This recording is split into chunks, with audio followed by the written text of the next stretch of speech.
সরকারি কাজে আসতে আসতে আমি বাড়ি সব কেন্দ্রার অনেকগুলো জায়গায় যাই। জন্মস্থান বড়নগরের জায়গাগুলো যেরকম জানি, বাড়ি সব কেন্দ্রাতেও সেরকম জানি। তাই আপনারা যখন ডাকেন প্রফুল্ল পাত্র ডাকুন, শক্তি পড়িয়া ডাকুন, উত্তম মেহরা ডাকুন বা নিত্য দত্ত, আমি একেবারে সময় মতো চলে আসার চেষ্টা করি। কেন?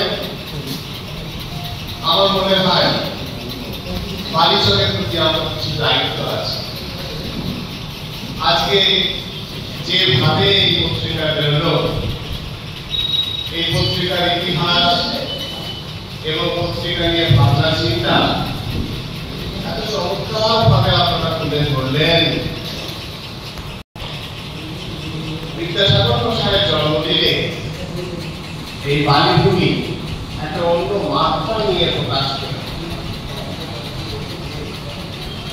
শক্তিবাবু অসুস্থ ছিলেন, কিন্তু দুর্বল হয়ে যান।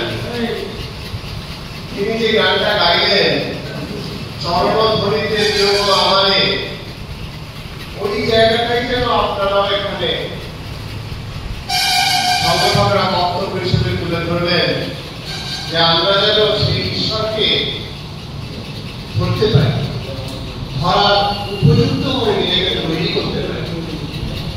আমার পাশে যিনি বসে আছেন, আমি নামটা খেয়াল করিনি, উনি আমাকে বলছেন জটায়ু নিয়ে ওনার লিখতে ইচ্ছে করে। জটায়ু ঠিক কি? উনি বিমান বাহিনীতে ছিলেন, তার প্রথম অংশে একটা বাহিনীতে, পরে আর একটা বাহিনীতে।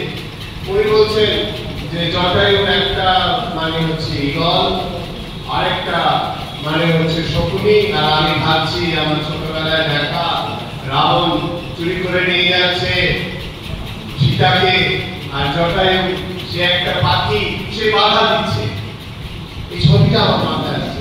জটায়ু তো পাখি, সীতাকে ধরে নিয়ে যাচ্ছে, তার একটা বিশেষ সমস্যা, যে বাধা দিচ্ছে।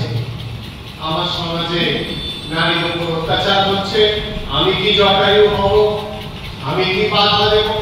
আমি কি পরিশ্রম করে একটার পর একটা যুক্তি সাজিয়ে আদালতে লড়াই করব? বিদ্যাসাগর মশাই এটা করেছিলেন। বিদ্যাসাগর মশাই খুব সহজ সুযোগ ছিল, ভালো ভালো বই লিখতেন, রয়্যালটি পেতেন, ছাপাখানা খুলেছিলেন, ব্যবসা হতো, অনেক পয়সা হতো। কিছু না হোক, উনি তো কলেজে পড়িয়ে অনেক টাকা পেতে পারতেন, কিন্তু ওনার যে কি হলো, উনি একের পর এক অন্যায়ের বিরুদ্ধে বলতে লাগলেন। বিধবা বিবাহের ব্যাপারে তিনি একটা থিসিস লিখে ঠিক করে যেতে পারতেন যে হ্যাঁ অমুক জায়গায় এই আছে, অমুক জায়গায় তাই আছে। নিজে নিশ্চিত করে একটার পর একটা ছেলেকে বোঝাচ্ছেন, ইয়ার ছেলেদের বোঝাচ্ছেন যে তোমরা বিধবা বিবাহ করো। আজকের দিনে জানি না, আমি ঠিক ওটা বোঝাতে পারবো না। অল্প বয়সে মেয়েদের বিয়ে হচ্ছে এবং তার সাথে তার স্বামীর বয়সের অনেকটা তফাৎ, সেরকম ক্ষেত্রে মৃত্যু ঘটছে। উনি অভিমান করে বলছেন, রাজা রামমোহন রায় তো বিরাট মাপের মানুষ ছিলেন, রাজা রামমোহন রায় অভিজাত ছিলেন, বিদ্যাসাগর অভিজাত ছিলেন না। অভিমান করে বলছেন যে উনি এই মেয়েদেরকে আরেকটা বিপদের মধ্যে রেখে গেলেন। বিধবা বিবাহ যদি না হয় তাহলে কি পরিস্থিতি হয় সেটা উনি বলছেন, যে স্বামী মারা গেছে, শ্বশুর ভাসুর দেবরের লোভের শিকার হচ্ছে মেয়েরা। এই কথা উনি বলছেন যে বিধবা হলেই মেয়েরা দেবী হয়ে যায় না, তাদেরও রক্ত মানুষের শরীর থাকে এবং সেইখানে একটা বিভ্রান্তি, একটা ভুলের জায়গা। আপনারা আজকে জানেন যে নানানভাবে সোশ্যাল মিডিয়াতে অনেক জিনিস আমি দেখতে পাচ্ছি, আপনারাও দেখতে পাচ্ছেন, যে আমার এই মেদিনীপুর জেলায় এত নাবালিকা বিবাহের কারণ আমি যখন বলতে যাচ্ছি একজন সরকারি কর্মচারী হিসেবে, তখন মেয়ের বাবারা বলছে যে আমার মেয়ে এই করছে, আপনি কি আমার মেয়ের নিরাপত্তার দায়িত্ব নেবেন? আমি বিয়ে দিয়ে দিচ্ছি, আপনি কি করবেন বলুন। তাকে বোঝাতে হচ্ছে। কিন্তু আজকে সমাজে যে নানান রকম চেহারা ধরে নারী নির্যাতনকারীরা রয়েছে, সেটা আপনাকে স্বীকার করতে হবে। সরকারি অফিসার তার কর্মীদের সুযোগ নিচ্ছে।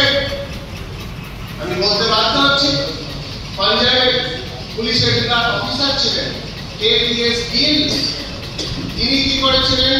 আইপিএস মহিলা, আইপিএস অফিসার, খুব বড় পুলিশ অফিসার আইপিএসরা, রূপাল দেওল বাজাজ, কাকে বাজেভাবে স্পর্শ করেছিলেন।